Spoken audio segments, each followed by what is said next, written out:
이 본문은 신명기를 기록한 이유를 우리에게 말씀합니다. 14절을 보면 이는 너희가 거기로 건너가 받을 땅에서 행하게 하려 하심이라.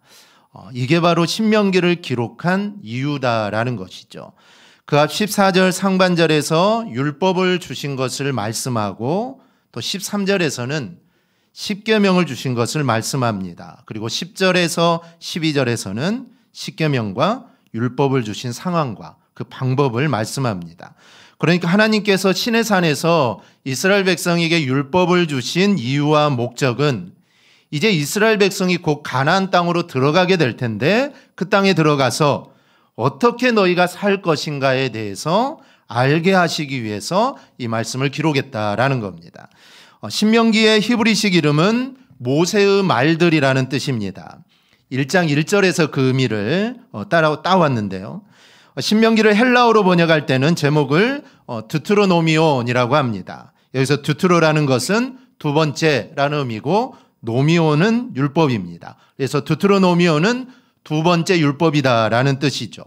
이게 라틴어를 거쳐서 영어로 오면서 이 드우트로노미 율법의 반복이 되었고 그 의미를 그대로 살려서 거듭신, 계명명, 기록할 기자를 써서 우리가 지금 알고 있는 신명기라는 이름으로 우리가 이렇게 갖게 된 겁니다. 즉 한자어의 의미는 다시 명령을 기록한다라는 것입니다. 왜 그럴까요? 이스라엘 백성들이 이제 출애굽을 하여서 이제 가나안 땅에 들어가기 직전입니다. 사실 출애굽을 한 것도 중요한 일이지만 사실 가나안에 들어가기 전 사실 이때가 정말 중요합니다. 왜냐하면 이제 가나안은 하나님의 약속하신 땅이고 하나님이 이스라엘 백성에게 주시고자 한 땅이기 때문에 거기에 들어가서 어떻게 살아야 되는가. 사실 그게 너무나도 중요하다라는 것이죠. 그래서 너희가 그 땅에 들어가서 어떻게 살 건가.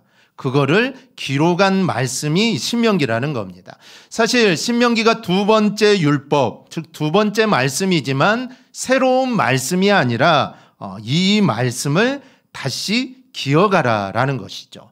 즉 하나님이 주신 말씀을 너희가 잊어버렸을 수 있으니까 이제 가나안에 들어가기 그 직전에 하나님 말씀을 다시 한번 재기억해야 된다. 그리고 기억해서 가나안에 들어가서 하나님 말씀대로 너희는 살아야 된다라는 것이죠. 그래서 이 신명기는 우리에게 여러 면에서 적용할 수 있습니다. 사실 우리 모두는 다 구원받은 사람입니다. 하지만 구원받은 게 중요한 게 아니죠. 구원받았다면 구원받은 자답게 살아야 합니다. 여러분 출애굽을 한 게 중요한 게 아니죠. 출애굽을 했다면 이제 하나님 백성답게 살아야 합니다. 그래서 우리가 구원받았지만 구원받은 이후에 과연 우리는 어떻게 살아야 되는가? 또 인생을 살면서 우리가 어떻게 또 살아가야 되는지 이렇게 무언가 새로운 마음을 가지고 있어야 할 때 그때 읽어보면 참 좋은 말씀이 바로 신명기입니다. 우리는 1년을 놓고 볼 때 또 시작점이든 또 한 해를 보내든 마지막이든 인생의 농사를 제대로 지으려면 사실 새로운 마음가짐을 가져야 합니다. 농사뿐만 아니죠. 무슨 일을 하든지 새로운 마음이 있어야 합니다. 사실 우리가 성경을 읽는 것도 사실 새로운 마음을 가져야 이게 가능합니다. 사실 매년 똑같은 마음으로 우리가 성경을 읽는다면 우리는 평생 성경 한 번 읽는 것도 힘이 듭니다. 왜냐하면 읽다 보면은 우리가 또 그만두게 되고 또 새로운 해가 시작되면 또 읽게 되고 또 그만두고 그러면은 성경을 한 번도 볼 수가 없습니다. 그래서 창세기는 많이 보죠. 창세기 출애굽기까지는 뭐 수십 번 보는 사람이 있는데 사실 요한계시록까지 일독을 하는 사람은 또 많지 않습니다. 그래서 성경을 읽는 것도 사실은 새로운 마음을 가져야 된다는 것이죠. 똑같은 마음으로는 성경을 한번 읽는 것도 힘이 듭니다. 기도도 그렇고 전도도 그렇고 모든 것이 다 그렇습니다. 새로운 마음을 가져야 우리가 새로운 일들을 시작해 볼 수 있습니다. 그런 점에서 우리는 신명기 서론을 생각해 볼 필요가 있습니다. 이미 말씀드린 대로 10절에서 14절은 배경이나 목적에 해당하는데 핵심은 9절입니다. 이 9절을 중심으로 우리의 마음을 다시 한번 세워보는 다시 한번 우리가 새로운 마음을 갖는 그런 시간이 되기를 축복합니다. 첫째로 우리는 무엇보다 마음을 지켜야 합니다. 모세는 율법을 되새기면서 9절에서 이렇게 말씀합니다. 오직 너는 스스로 삼가며 내 마음을 힘써 지키라.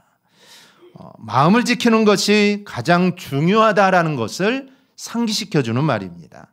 이는 애굽을 탈출한 이후에 광야에서 이스라엘 백성들이 보인 모습을 생각하면서 지금 모세가 권면하는 겁니다. 애굽에서 나온 이스라엘 백성들의 보인 모습은 어떻습니까? 그들은 늘 불평하고 그들은 늘 원망하는 일만 했습니다.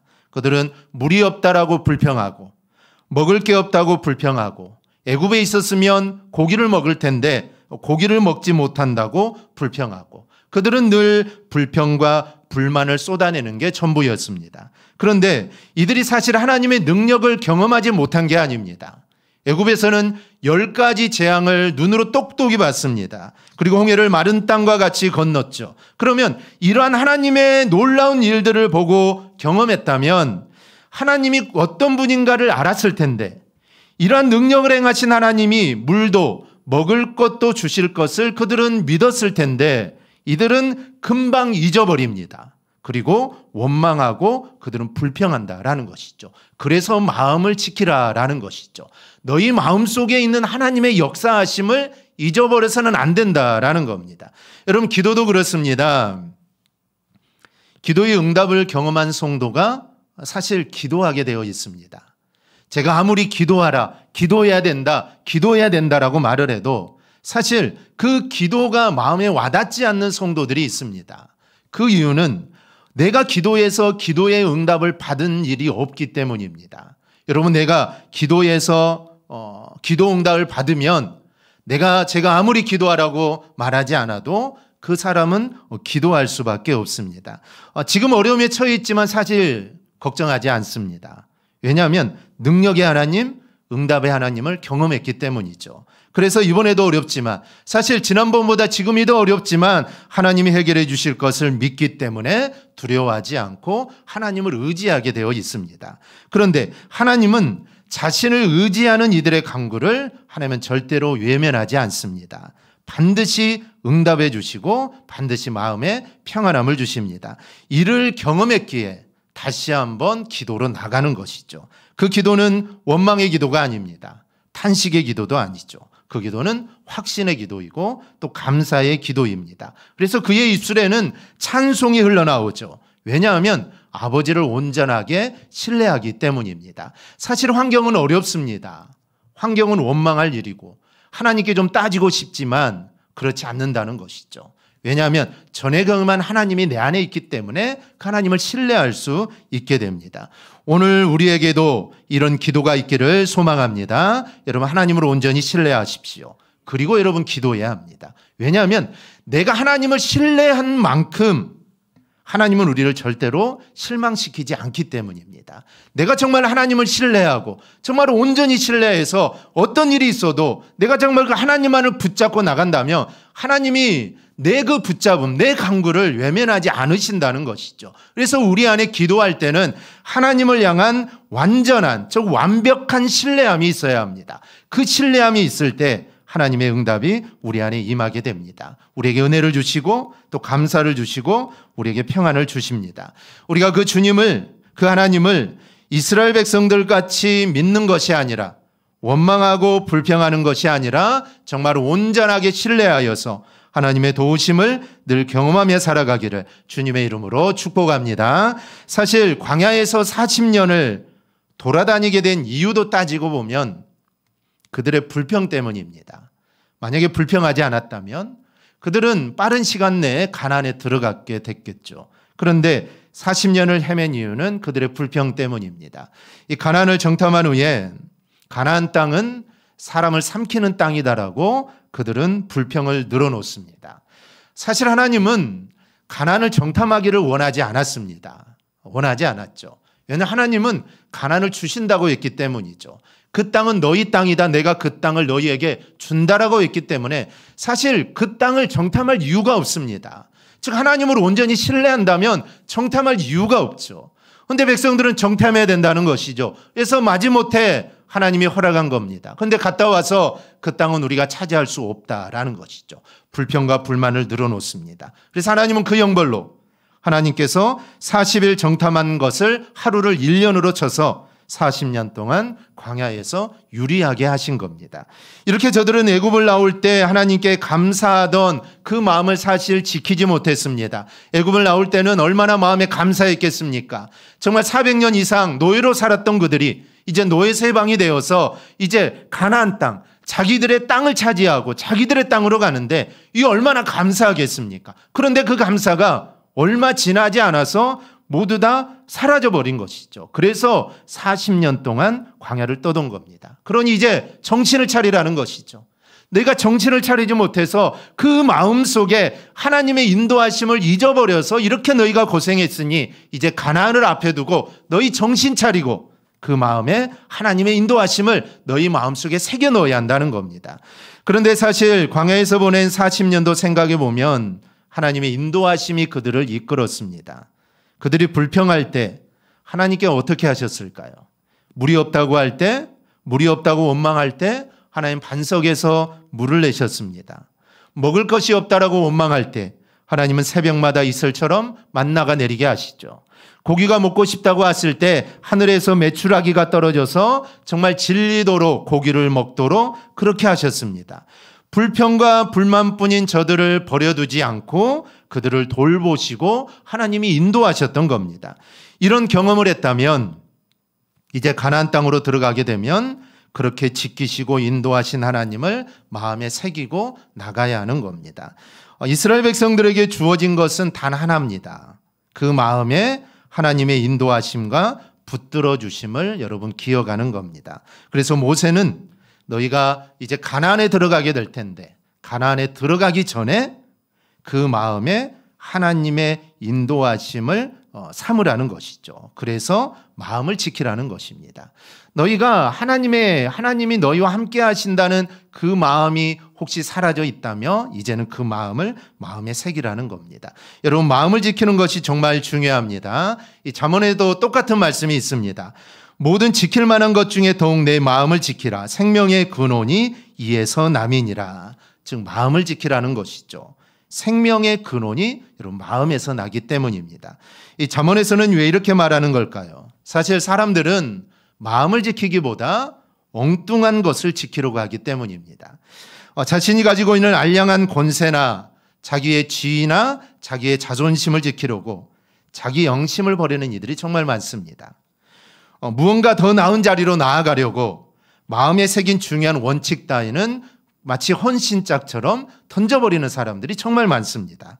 이렇게 사람들은 한결같이 이 마음을 너무나 가볍게 생각하기 때문에 지혜자는 다른 어떤 것을 지키는 것보다 마음을 지키는 것이 너무 중요하다는 것이죠. 지혜자가 이야기하는 또 중요한 또 하나는 바로 생명의 근원이 여러분 마음에 있기 때문입니다. 그러니까 마음을 지키지 못하면 그 어떤 것을 얻는다고 하더라도 결국 생명으로 잃어버리게 되는 것이 됩니다. 그러면 생명의 근원은 무엇입니까? 생명의 근원은 여호와 하나님임을 믿습니다. 하나님은 우리의 마음속에 계십니다. 그래서 마음을 지키지 못하는 것은 결국 하나님을 지키지 못하는 것과 같습니다. 그런 자에게는 생명이 아니라 사망이 주인이 될 수밖에 없습니다. 우리가 마음을 지켜야 할 이유는 하나님이 바로 우리 안에 계시기 때문입니다. 여러분 우리가 고비, 전환점, 또 새로운 시기, 계기, 위기라고 말하는 중요한 시기에 가장 중요한 것은 바로 우리의 마음을 지키는 겁니다. 우리가 이럴 때일수록 사실 우리의 마음이 여러분 흐트러져서는 안 됩니다. 우리의 마음은 더욱 깨어져 있어서 정말 하나님의 자녀다운 모습으로 우리는 있어야 합니다. 사실 그렇게 살면은 비록 지는 것 같지만 결국에는 이기는 삶이 되고 약한 자 같으나 강한 자가 되고 실패하는 자 같지만 결국에는 여러분 승리하는 자가 됩니다. 왜냐하면 마음에 계신 하나님께서 결국 나를 인도해 주시기 때문입니다. 이 다니엘과 그의 세 친구들이 그랬습니다. 이 바벨론의 느부갓네살 왕이 예루살렘을 해파하고 사람들을 포로로 끌려갑니다. 그런데 이 느부갓네살 왕은 그렇게 무자비한 왕이 아닙니다. 귀족 중 젊은이들을 왕궁으로 부릅니다. 그들에게 3년간 바벨론 학문을 배우게 하고 또 기름진 음식을 먹게 해서 훌륭한 인재가 되게 합니다. 그런 후에 왕 앞에 나오게 하여 좋은 인재를 등용하고자 했던 것이죠. 유다가 멸망한 것은 너무나 슬픈 일이지만 느부갓네살의 이런 정책은 젊은이들에게는 또 다른 기회가 되는 일이었습니다. 그들 중에 다니엘과 세 친구도 포함되어 있었던 것이죠. 대부분 이들은 좋은 기회가 주어졌다고 그들은 너무나 좋아했습니다. 포로로 끌려왔는데 노예 생활하는 것도 아니고 왕이 먹는 음식을 먹으니 여러분 이게 얼마나 좋겠습니까? 그래서 그들은 바벨론 항을 열심히 배우고 왕 앞에 나아갈 때 아름다운 모습으로 보이고자 그들은 노력을 하죠. 전화 이복의 기회라고 생각을 한 것이고 위기였지만 자신들에게는 또 다른 기회가 다가왔다라고 생각한 겁니다. 그들은 마음이 아니라 외양을 그리고 자신들의 본질이 아니라 되도록 바벨론 문화를 흡수하려고 노력을 합니다. 그런데 사드락, 메삭, 아벳느고, 다니엘은 그렇지 않았습니다. 그들은 음식으로라도 자신을 더럽히기를 원하지 않았던 것이죠. 그래서 기름진 음식을 거부하고 채소를 달라고 요청합니다. 이들이 채소만 먹어서 만약에 그들이 연약한 모습을 보이면 이들을 맡은 황관장이 책임을 져야 합니다. 하지만 자신들의 마음을 지키는 모습에 감동한 이 황관장은 이를 알리지 않고 다니엘과 세 친구의 요구를 들어주게 되죠. 여러분, 우리가 하나님을 향한 마음을 지키고자 한다면, 우리가 하나님의 영광을 위해서 내가 살아가고자 한다면 하나님은 반드시 길을 열어주실 줄 믿습니다. 불가능한 것 같지만 이게 가능케 하신다는 것이죠. 포로로 끌려와서, 노예로 끌려와서 내가 하고 싶은 대로 할 수 있는 게 없지 않겠습니까? 시키는 대로 해야지 내가 먹기 싫다고 안 먹고 나는 배우기 싫다고 안 배우고 사실 이렇게 할 수 없는 것입니다. 이건 불가능한 일이죠. 하지만 하나님의 영광을 위해 살려고 내가 부단히 노력하고 정말 내가 하나님을 향한 마음을 지키고자 한다면 하나님은 우리의 불가능한 일들을 가능케 해주신다라는 것이죠. 즉 하나님을 향한 나의 열심을 하나님은 절대로 외면하지 않습니다. 그러니 우리 안에 하나님을 향한 열정만 있다면 사실 여러분 하지 못할 일이 하나도 없습니다. 이러한 열정이 우리 안에 있기를 축복합니다. 하나님이 바라시는 일이 뭘까? 나의 삶을 통해 하나님이 뜻하시는 일이 과연 뭘까? 나를 통해 하나님이 이루고자 하시는 일들이 과연 무엇일까? 우리는 이런 열정을 가지고 살아야 합니다. 이런 마음으로 살아갈 때 사실 그 삶이 행복한 삶입니다. 그리고 그 삶이 복된 삶입니다. 그런데 이런 열정이 다니엘과 세 친구들에게는 있었던 것이죠. 그렇게 해서 정한 기한이 지나고 느부갓네살 왕 앞에 서게 됩니다. 결과는 우리가 이미 다 아는 대로입니다. 기름진 것을 먹은 소년들이 아니라 음식으로도 자기를 더럽히지 않으려고 물은 마음을 지키려고 노력한 다니엘과 그의 친구들이 더욱 아름답게 보이게 됩니다. 마음을 지키려고 노력한 다니엘은 결국 이방 나라에서 그 나라의 총리까지 되게 되죠. 우리도 다니엘과 이 세 친구들처럼 한번 살아보십시다. 여러분, 세상의 흐름에 휩쓸려가는 게 아닙니다. 세상의 흐름에 휩쓸려가는 것이 아니라 정말 우리가 하나님의 마음을 알고 하나님의 마음에 휩쓸려서 우리는 살아가야 합니다. 세상 모든 사람들이 예스라고 해도 하나님의 뜻이 아니라면 노라고 외칠 수 있는 우리 성도들이 될 수 있기를 바랍니다. 세상 모든 사람들이 불법을 행한다 할지라도 정말 100사람이 다 이게 불법인지 알면서도 모든 사람들이 이 일을 행한다고 해도 그 일이 하나님께서 기뻐하시지 않는 일이라면, 하나님이 기뻐하시지 않는다면 그 일을 하지 않는 그런 삶들을 여러분 꼭 살아갈 수 있기를 바랍니다. 그럼 망할 것 같습니다. 그럼 망하겠죠. 망할 수도 있습니다. 하지만 아닙니다. 하나님께서는 그의 삶을 반드시 아름답게 세워주실 줄 믿습니다. 그 하나님을 신뢰하여 삶의 터전에서 한 번씩 도전해 보시기를 바랍니다. 내 삶의 터전에서 내가 뭐 직장에 있든지 아니 내 사업을 하든지 아니면 학교에 있든지 어디에 있든지 한 번씩 그 일들을 한번 여러분 도전해 보십시오. 처음이 힘들지 정말 그 일들을 행하다 보면은 그 안에서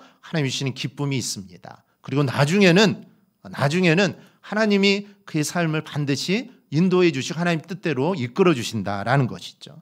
여러분, 하나님이 우리 마음에 있음을 절대로 잊지 않기를 축복합니다. 그래서 다른 것을 지키려고 하기보다 우리의 마음을 지켜야 합니다. 여러분, 역사는 내가 하는 게 아닙니다. 역사는 여러분 하나님이 하십니다. 역사는 외적 조건으로 이루어지는 것이 아니라 내 마음속에 있는 하나님의 역사하심으로 여러분 이루어지는 겁니다. 조금 더디 가도 괜찮습니다. 조금 천천히 가도 괜찮습니다. 아니 가지 못하고 무너지더라도 우리가 우리 안에 마음을 지켜 하나님을 바라본다면 여러분 결국에는 우리의 삶은 승리의 삶으로 귀결되게 됩니다. 우리가 지킬 것은 사실 겉으로 드러나는 것들이 아닙니다. 명예나 지위나 건강이나 기회, 사실 이런 것들이 아니라 전능하신 하나님이 계시는 바로 우리의 마음입니다. 우리의 마음을 잘 지켜나가는 저와 여러분이 되기를 축복합니다. 둘째, 우리의 마음을 지키는 방법은 하나님이 우리에게 하신 일을 기억하는 겁니다. 모세가 당부하는 말을 보면 그리하여 내가 눈으로 본 그 일을 잊어버리지 말라. 내가 생존하는 날 동안에 그 일들이 내 마음에서 떠나지 않도록 조심하라. 이렇게 말을 합니다. 이스라엘 백성이 광야에서 어떻게 하나님이 자신들을 지켜주셨는지 그들은 두 눈으로 다 보았습니다. 이제는 하나님께서 그렇게 인도하여 오신 것들을 기억하라는 겁니다. 이제 가나안 땅으로 넘어가기 직전입니다. 애굽에서 나올 때부터 지금까지 하나님이 세세토록 그들을 인도해 주셨습니다. 사실 40년의 광야의 삶이 그들의 죄악으로 인한 삶이었지만 하나님은 그들을 그냥 내버려 두지 않았죠. 죄를 지어서 그들이 불평해서 하나님을 어겨서 그런 삶을 살았지만 그래도 하나님은 그들을 그냥 내버려 두지 않았습니다. 40년 동안 그들을 인도해 주었죠. 그래서 발이 튼 사람도 없었고 정말 옷이 헤어진 사람도 없었고 정말 그 광야의 삶을 마치 아주 좋은 날, 아주 따뜻한 날 그런 삶을 사는 것처럼 그들은 광야 40년을 그렇게 살았습니다. 즉 하나님이 아주 세미하게 인도하여 오셨다라는 것이죠. 지금 서 있는 이 자리가 그냥 이루어진 것이 아니라 하나님의 인도하여 오셨기에 이루어진 것입니다. 그리고 이제 약속의 땅 가나안으로 들어가는 것이죠. 하나부터 열까지 하나님의 손길이 있었기에 이 모든 일들이 가능한 것입니다. 여러분 과거를 회상하는 두 가지 방법이 있습니다. 하나는 과거 자신이 어땠는지 회상하는 것이죠. 이런 회상의 주인공은 바로 자기 자신입니다. 대개 이런 회상을 하는 이유는 현재 초라해진 자신의 모습을 잊으려는 그런 시도에서 하는 것이죠. 자신은 왕년에 대기업에서 혁혁한 성과를 이루었다 자랑하는 경우가 여기에 속합니다. 자신의 과거에 놀랄 만한 일을 해냈다고 자랑하는 것이죠. 이런 소모적인 회상은 사실 교회 다니는 분들도 있습니다. 과거에 자신이 교회를 몇 개나 개척했다고, 또 자신이 교회를 건축하는데 중추적인 역할을 했다고, 자신이 얼마나 많은 봉사를 했는지 전부 과거의 아름다움에 머물러 있습니다. 그만큼 현재의 자신의 초라함을 감추기 위함이죠. 이런 회상을 소모적인 회상이라고 했는데 그 이유는 그런 회상이 현재 어떤 일로 이루어지는 게 아니기 때문입니다. 즉 과거 그대로 머물러 있는 것이죠. 즉 과거에 그랬다라는 것이죠. 그 과거의 일들이 현재로 이어져야 되는데 그냥 과거에 매일매일 머물러 있습니다. 과거일 뿐이죠. 거기에 빠져 있는 것은 사실 여러분 건강한 신앙이 아닙니다. 반면 건강한 회상도 있습니다. 건강한 회상은 과거에 있었던 일을 기억함으로 오늘의 교훈이나 발판으로 삼는 겁니다. 과거를 통해 현재를 보는 것이죠. 과거의 모습으로 현재의 삶에서 이로운 통찰을 얻는 겁니다. 이것은 현재의 더 나은 나를 위한 과거의 회상입니다. 과거에 빠져 있으려고 하는 것이 아니라 그런 과거를 기억함으로 현재 어떤 모습이어야 하는가를 반성하는 것이죠. 내가 과거에 정말 주의 전을 위해 충성했고 내가 과거에 정말 주님을 위해 헌신했는데 왜 나는 지금 이러지 못할까? 과거를 회상하면서 지금의 나의 모습을 바라보면서 내가 좀 더 주님 앞에 충성하고 내가 주님께 일하는 일꾼이 돼야겠다라고 내 자신을 반성하는 겁니다. 그러면 이 회상은 좋은 것이죠. 즉 신앙도 마찬가지라는 겁니다. 과거 하나님이 나를 붙들어 주심을 회상함으로써 현재도 그 하나님에 대한 믿음이 더욱 견고해지는 것이라면 그거는 건강한 회상입니다. 지금 모세가 이스라엘 백성에 당부하는 것이 바로 그것입니다. 너희 눈으로 본 것을 잊지 말고 기억하라는 것이죠. 출애굽을 하고 광야에서 하나님이 너희를 인도해 준 것, 그걸 잊지 말라는 것이죠. 너희의 눈으로 본 것을 잊어서는 안 된다라는 것이죠. 앞에서 마음을 힘써 지키라고 했는데 여러분, 마음을 힘써 지키는 건 다른 게 아닙니다. 하나님이 나를 어떻게 인도하셨는지를 잊지 않고 회상하는 것, 이게 사실 마음을 지키는 것입니다. 그때 인도하신 하나님이 지금도, 애굽에서 10가지 재앙을 내렸던 하나님이 지금도, 홍해를 가르셨던 하나님이 지금도, 반석에서 물을 내시고 만나와 메추라기를 주셨던 하나님이 지금도, 그리고 가나안 땅으로 넘어간 후에도 똑같은 모습으로 나를 인도해 주실 거라는 그런 의미입니다. 그래서 그것을 잊어버리지 말라라는 것이죠. 마음을 지키는 방법은 다른 게 아니라 바로 하나님이 나에게 어떻게 은혜를 주셨는지를 잊지 않는 것입니다. 그것이 늘 새롭게 마음에서 생각나도록 하는 것입니다. 하나님이 내게 하신 일을 기억해야 하는 일 중에 가장 중요한 일은 율법을 주신 겁니다. 광야 생활에서 가장 중요한 것은 바로 시내산에서 율법을 받은 겁니다. 율법은 하나님과 그의 백성 사이에서 그들의 관계를 규정한 것이 율법입니다.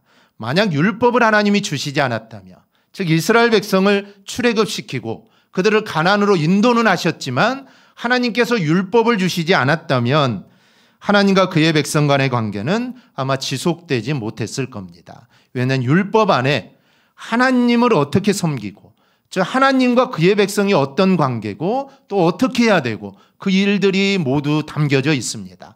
즉 하나님의 백성이라면 어떤 모습으로 살아가야 하는가 율법에다 기록되어 있기 때문이죠.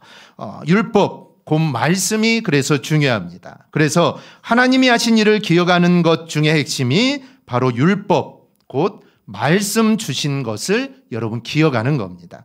우리가 성경을 듣고 읽는 것에 마음을 쏟아야 하는 이유가 여기에 있습니다.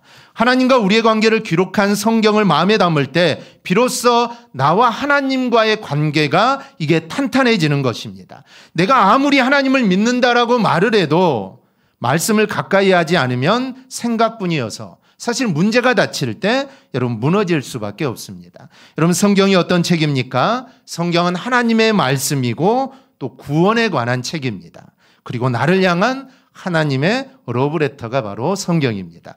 여러분, 성경을 한 절로 말한다면 어떤 구절을 들 수 있을까요?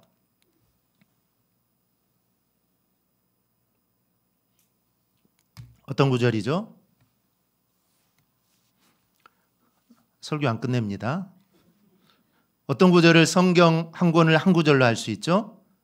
요한복음 3장 16절. 이 말씀이 성경을 그냥 한 절로, 성경 한 권을 한 절로 요약한 성경 구절입니다. 우리 함께 보겠습니다.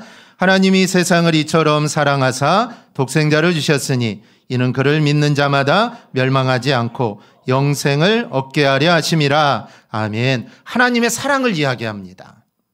하나님이 나를 사랑하셔서 독생자를 주셨다는 것이죠. 그 이야기가 성경입니다. 즉 나를 향한 하나님의 러브레터죠. 사랑이라는 것은 사실 대상이 있어야 합니다. 나는 너를 정말 사랑하는데 사랑을 주는 그 대상이 그 사랑을 모르면 그 사랑은 짝사랑이죠. 이 사랑이라는 것은 사실 주고받는 것입니다. 성경을 통해 하나님은 우리에게 사랑을 이야기합니다. 그러면 우리도 그 하나님의 사랑을 알았다면 그 사랑에 우리도 반응을 해야 합니다. 그래야 여러분 사랑의 관계가 성립이 되는 것이죠. 하나님은 나를 사랑한다, 사랑한다. 내가 아들까지 주지 않았느냐. 그만큼 너를 사랑한다고 하는데 우리는 나 몰라라 한다면 사실 하나님 마음이 얼마나 아프겠습니까? 그리고 하나님과 그의 백성의 관계는 사실 이거 성립되는 게 아닙니다. 성경을 통해 하나님은 사랑을 이야기하니까 그 사랑에 우리가 응답해야 합니다. 그러니 우리는 하나님의 러브레터인 이 말씀을 늘 가까이 한다는 것이죠. 즉 말씀을 통해 하나님은 우리에게 사랑을 이야기하니까 그 사랑의 책인 성경을 늘 읽고 늘 묵상해야 합니다. 가까이 할 때 하나님의 사랑을 우리가 깨닫게 되고 그럴 때 하나님의 인도하심을 우리가 받게 됩니다. 그러니 늘 말씀을 가까이 하시고 그 말씀을 마음에 새기며 꼭 살아가기를 바랍니다. 하나님이 주신 이런 은혜를 마음에 담는 행동 중 또 하나는 자녀들에게 전수하는 겁니다. 오늘 9절은 이렇게 말합니다. 너는 그 일들을 내 아들들과 내 손자들에게 알게 하라. 하나님이 우리를 붙들어 주신 역사는 당대에서 끝나는 것이 아니라 계대를 이어 나가야 한다라는 말씀입니다. 그래서 우리는 자녀의 마음에도 하나님의 역사하심이 그리고 하나님의 말씀이 머물러 있도록 해야 합니다. 그렇게 해야 믿음의 역사가 세대를 이어나가는 것입니다. 사실 우리가 예수를 믿고 또 내가 하나님의 백성이 된 거, 사실 부모로부터 신앙을 물려받은 성도들이 많습니다. 그렇지 않고 내가 처음 우리의 가정에서 내가 처음 예수를 믿는 성도들도 있겠지만 사실 부모로부터 신앙을 물려받고 그 신앙이 내 마음의 자리를 어렸을 때부터 잡아 우리가 믿음의 사람이 된 것입니다. 사실 쉬운 방법이죠. 부모도 믿지 않고 가족도 믿지 않는데 내가 예수를 믿고 하나님의 자녀가 되는 것. 사실 이거는 참 어렵습니다. 그런데 부모가 예수를 믿고 자연스럽게 내가 예수를 알게 되고 하나님의 백성이 된 것. 사실 어찌 보면은 참 쉬운 일이고 참 복받는 일입니다.